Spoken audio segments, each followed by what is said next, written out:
So hi, I'm Gemma Rurton and this is Rachael Downie, and this is our Survive and Thrive Seed Eating Disorder Support Services little interview. I'd love to step away from like the years before and look at a bit more about the recovery. Yeah. You said something really interesting about, and again, mirror of what I experienced as well, but about realizing that if you didn't stop doing this, you were not going to be around, you were going to die. And looking at the effects that it had on people around you, like, if you can, like, was there any sort of moment where you remember it really hit you, or was it just sort of a magnitude of everything that made you go, whoa, I'm ready to sort of take the leap of faith? Because recovery is probably, I always say that recovery is harder than actually going through the illness, because you are challenging and you're fighting back. But when did you feel like, you said about 26, like, was there anything? Yeah, it was about 26. It was a few days before Christmas, and Christmas is like my favourite time of the year ever. However, I always remember it. But yeah, a few days before Christmas, I just reached a very dark place. And obviously that would have been years of everything just coming up, and that was our moment where, yeah, also when you're in a very dark place, you are completely on your own. And it's just like, do or die kind of thing. And I don't know, and you just take it a minute by minute, hour by hour. And it is difficult, because even then, I probably didn't realise you should then go to a therapy. You should go get help, because the reason for it are the things that you've been burying, and they're the hardest things to confront, because are you ready? Like, and even as, like, I would say I'm not brilliant at talking about real things. Right. They are really close to the heart, because it gets really emotional. And I think I probably still have a very little part of me that thinks, oh, if you show emotion, you're weak, which is my thing because of that. And that's just a thing I've, like, a learning behavior from little 11-year-old me. Yeah. So yeah, it is hard, and you do have your moments. It is in and out of those moments. It's because you know how to make yourself feel better. You know how to escape. And life, the minute you decide to get better, life just doesn't get better. Yeah. And if you're in the same place, I can't speak for people that have different maybe addictions, but if you're trying to get better and find yourself, and you're in the same environment that you were poorly, I don't personally see how you can get better, because it's those four walls that probably remind you of everything. They've got all the memories of everything you've done. Like, I would say, I love going home to my mum and dad's, but it took me years, because like my childhood bedroom was, the times I would try to hide all my laxative tablets and cry myself to sleep and go to bed starving, or do this, like, it had all the memories there. And so it would take me a long time to kind of, I guess, feel comfortable there, which I don't even know if my family know, and that's cool, because that's not for them to know, because I wouldn't. But it takes time. And yeah, it's funny you say that, because you were asking me about my mum and dad moving, weren't you? Before we started recording, because obviously mum and dad have just moved, like, downsized and moved to a bungalow, because mum just can't get around the house anymore, bless her. And I was so upset about us leaving. I mean, all my siblings were. Like, I'm 36 and I've been there since I was 2 months old, Wow. And I was like, oh, it's going to be so different, and like, I don't want you to leave. And we weren't being selfish, but we were just sad. Like, we know it was the right thing for mum and dad to do. But then mum said, Gem, it's only been the last 3 years, even though I've been like recovered for about 12 years now, it's only been the last 3 years that I've come home and felt relaxed about staying in, not like going off to meet mates and not having a plan every night of the week, because obviously I'm in London and they're in Hull. So I used to come home and love coming home, but we'd be at the pub, or I'd be meeting like the girls from school, or I'd be going to see my grandma, and I'd never be able to settle in. So it's only the last 3 years you have actually come home and embraced being home. And she said it's because you don't say it out loud, but this home had some amazing memories, but it also had some god awful ones. And I was like, yes. That's same thing. Yeah, that's, you know, to try to get better, and you're in the same place that knows all your secrets. Yeah. Holds all those secrets, and and going home for me was always that. But also going home for me back to Hertfordshire, I didn't have any friends there because that's the place I got bullied. You know, I left quite young. I started training then full time around 16 in London, so I was back and forth. It was, so I would always somehow become that person again, that 11-year-old girl, whenever I went home. And that was years. That's probably, I don't know, maybe in the last, I don't know how many years I felt fine again going home. Yeah. It does. So it does. Like, for recovery, it's not overnight. It's lonely. It's hard. You discover different emotions, different this. You're gonna have, I don't know, when you start. For me, I've had nights, because I think that's what it is as well. It's kind of like, I don't have a problem with alcohol, for instance, like drink, but I would say it's very easy, I think, to go from one thing to the other. Personally, I think it's very easy because it's that you want to feel nothing, and it is that feeling. For me, when I didn't like feeling sad. I didn't like feeling everyone else's sadness or feeling blame. I'd rather feel nothing. To feel nothing, you do the things you do. So I can see when I probably started going out again, maybe late 20s, just start, you know, when the dancing career was kind of, and I was going to presenting and I was getting better. That's when I probably started to go out and enjoy dinner. I mean, when I met my other half, and I was 26, 27, so everything's all around that time. Yeah. Little things like, he made me fajitas one night. I'd never had that before in my life because I just never had it. Like, I was discovering food that everyone's been having for years, and it was weird.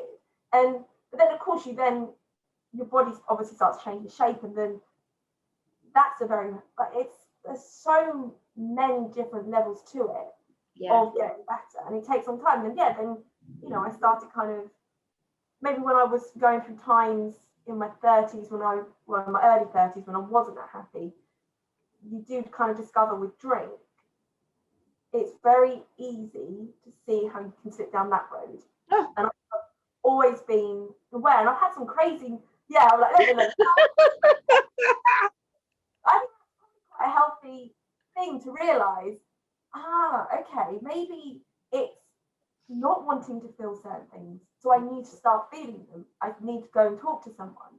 Yeah. And I think that's just clarity. Like, when you have 2 moments like that, and it's taking control, and kind of, you don't want to feel sad forever. So yeah, they probably took me to my early 30s, to start thinking I need to talk to someone. I need to feel whatever it is I'm feeling. It's slow. It's recovery is slow. But it's amazing, because I was gonna like say to you, what does recovery look like to you? But I think you kind of expressed it already. Like, this is part of your journey, isn't it? And I think the biggest thing for me, and again, you might feel differently, but some of the things that I picked up on that you just said is like the idea of reaching out for help. To me, that's the biggest factor of my recovery. Knowing myself so well and choosing not to express the pain by hurting myself anymore. And I think that's, might sound a bit weird me saying this, but I think that's so beautiful, Rachel, that you're able to now start to do that more. And you can, like you say, it's painful, it's hard, it's slow, but it's possible, and it's, do you know what, it's really exciting. Like you say, like, you know, I was gonna, again, you answered it for me, and it's lovely to hear you talk about it, about how the flip side, yes, it's awful that we've both missed out on the holidays that we should have gone on, and the girls' nights out and the traveling, you know, everyone used to go backpacking. I never did Yeah. that. I never got to uni. I never did that. Loads of things like that. But then, like you say, it's exciting that you're now discovering it. So it's a negative and it's sad and it's awful. And I'm not dumbing down what an eating disorder is, but because it is the most horrendous thing I've ever experienced in my life and for many others. However, there is a light and there is a way of going, yes, this was severely and utterly horrendous, but look what I can do with the tools that I've learned, you know? I don't know if that makes any sense whatsoever. Yeah. And learning, and there's a light there is a happiness there is, and there's a happiness for you, and there's everything out there. There's so many different things, and the thing is, you know, an eating disorder is something that happens over time. You don't wake up one morning and boom. Mm-hmm. So you think of all those years, like for me, I would say from 11 to 26, that's a huge amount of time. Of course, I'm still going to have my moments when I think about it, or I feel a bit sad about when I think about it, because why wouldn't you? Because it's a long time. And actually, I'm not ashamed to feel a bit like, that was horrible that I went through that. But I'm here now, and I'm, you know, it's weird. It's like, I don't know, I was going to say, like, I wouldn't feel like I'm a full person. I am a full person, obviously. I would say I'm still, yeah. But we never stopped there. Yeah. Yeah. Nice. Yeah, exactly. And I'm still experiencing things, probably even now, and those emotions. And I like the fact that I'm sensitive. I like the fact that I do things probably slightly differently, because I was never, you know, I missed out on learning so much when I was going through all of that. And even down, like, I didn't even know to turn the oven on, you know, years ago. Well, probably when I don't want to give the age away, but little things, yeah.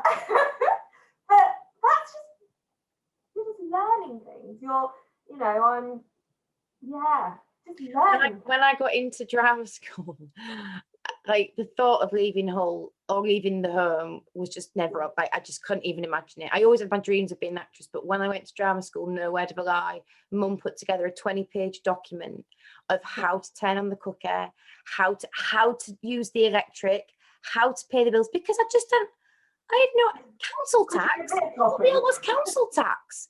I don't, like, what's that? Yeah, who does that? Who deals with that? Yeah, totally. Like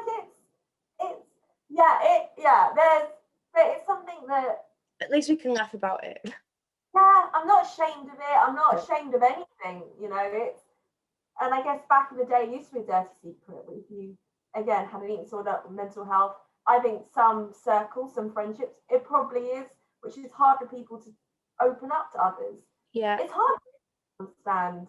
And again, you know, it's kind of, you don't expect people to understand. No. Because they haven't walked in your shoes. So why should they? Yeah. And it's not that they don't understand, but they need to be respectful and go educate yourself. Go do a Google search if you don't understand, and try to learn if somebody wants you to, or if someone around you is struggling. I think. Well, because the scary thing is that there's no doubt that, you know, with 1.6 million in the UK suffering, that person who is shoving it to a side and saying just eat or whatever, unfortunately at some point in their life they will come into contact with either somebody they love being affected, or they will know of somebody who is affected, and they can't, you know, you can't deny that. But like, education is so key. And like, thinking of other people, I was going to say to you, like, what would you say to your younger self? But I think you kind of touched on that. And even though you said I don't want to sound like wanky, but like, because I do that, I'm like, and especially when I'm talking to like school kids, I nearly say it all the time. I'm like, I don't want to say what. I just want to give you some advice. And I always say, I am brave, I am beautiful, I am able. Like, I wish I would have said that. I wish I could say that to myself back then. But what would you say? And this is a hard one because I always struggle with this one. But what would you say to somebody who is suffering right now? If you could give any advice or help, what would you say? So hard. I would say hard. The initial thing is like young. Like the initial thing would be go reach out to some kind of counsellor or therapist, but I know that's not black and white, because I know it's hard to find a good person. And also, do you know what, with therapy you have to be ready to talk, because if you're not, it will not work. Yeah. I would just say go kind on yourself, and you will get there. Yeah. And you're so not alone. There's so many other people like you on your own right now, feeling that pain and feeling that sadness. There's others, and it's not happening. It's not happening to you. It hasn't hit you because you're a certain way. You're just a very, a sensitive person, which is beautiful. You're aware of people's feelings and emotions, and whatever you're going through, that's your way of dealing with it. And I think, who knows, it happens to a lot of young people, or it's people who are strong. It happens to. It's not because you need to be strong to get through it. You need to be tough. So I think that's it. I just say to someone going through it right now, there are better days.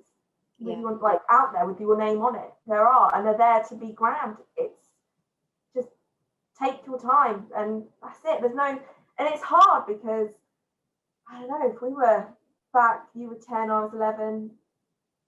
I mean, if we were there right now, we've aged badly at those ages. If we were 10 or 11 right now, wow. I don't know, I still get ID'd for a drink. I'm sure they think I'm under 16. That's the best. Yeah, of course I am. Just don't make me smile. Make me frown. It's hard because you're so isolated and lonely, and that, I guess, someone has said to me, like you said, you are loved, you are wonderful, and you will be okay. That probably would have helped, because I didn't have that. And I don't know if you have any thoughts on this, because I don't expect you to sort of understand, because it's so difficult understanding the referral pathways and what's happening, like, with people who are trying to get treatment now. So I'm not expecting like a clinical, researched answer, because that's the truth of it. A lot of people who have eating disorders, and a lot of parents and loved ones, have no clue where to start. But is there anything that in your mind you would hope for the future it would change or be better when it comes to eating disorder support, treatment, awareness, anything like that you think this would be something that I really hope is going to change, whether that be something that can be practically done, or just a thought or a discussion in your head and heart? Is there anything like that? I wish, you kind of think, okay, say, I don't know for a fact, if I was younger, how would I have known? Because also you don't recognise it. So, I don't know, I had Just 17 and Smash Hits magazine back in the day. Have things like that in print, have things like that nowadays, I guess, on Instagram. So you can see clearly, if you're feeling this, if you're feeling that, contact this number, or, go to this Instagram page. Just somewhere, I think it's that first little step of just knowing. And I think probably just by having somewhere where you're talking about like your feelings, and you kind of think, if I was struggling, I think maybe that is me.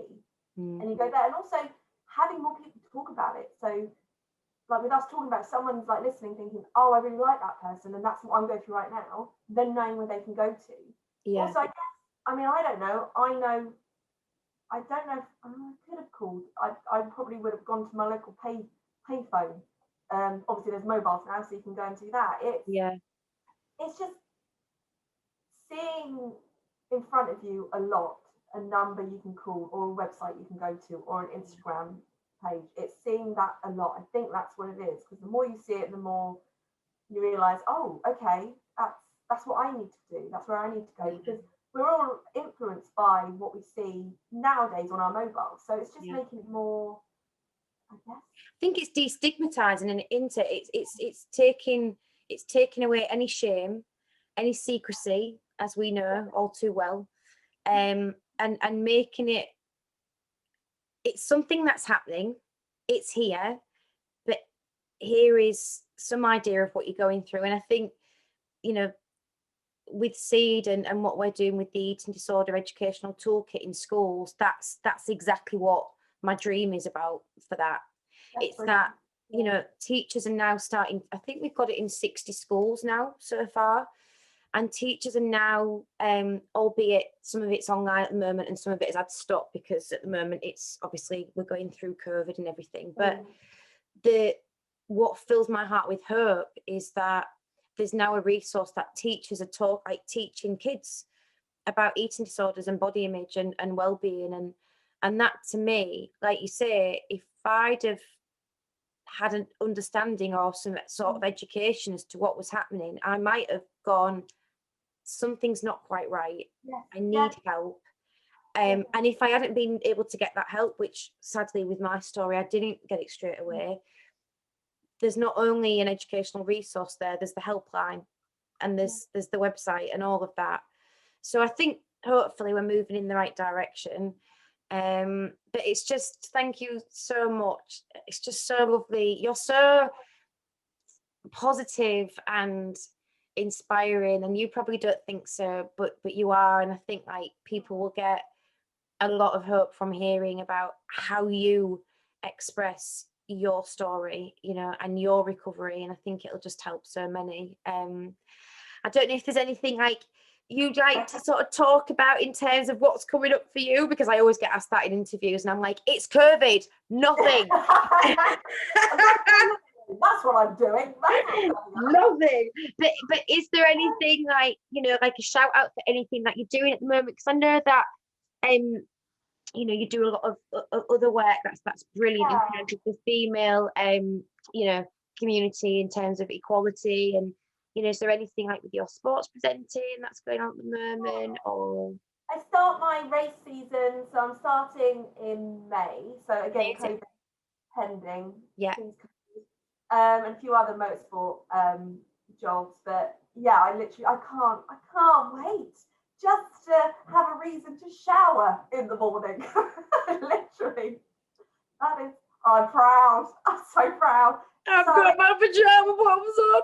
I mean, this is just all for show. I mean, tell me about it. Seriously. You know, I'm excited for you to get out there and shower, Rach. That's amazing. I think I'm on day 5 of dry shampoo. I'm so proud. Do you know what? My roots though now it's oh no, God forbid. But thank you so much, darling. You're an absolute amazing legend, and we are so proud to have you an ambassador at Seed. I'm so happy. Thank you so much. No problem, lovely.